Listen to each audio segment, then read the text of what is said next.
Blockchain, digital record of transactions, which is stored in the chain of blocks. Each time a block is created by storing information.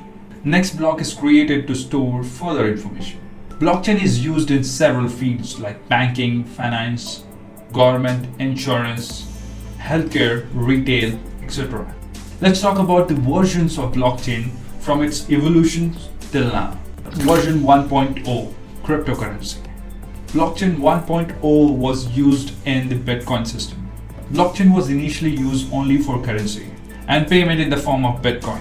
Version 2.0, smart contract. With version 2.0, blockchain is not just limited to cryptocurrency, but it is extended to smart contracts. Smart contracts are simply programs stored on blockchain that run when predefined conditions are met.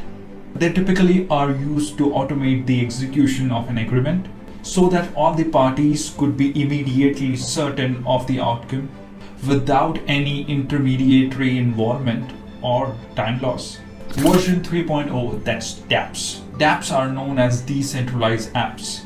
A dApp is like a conventional app.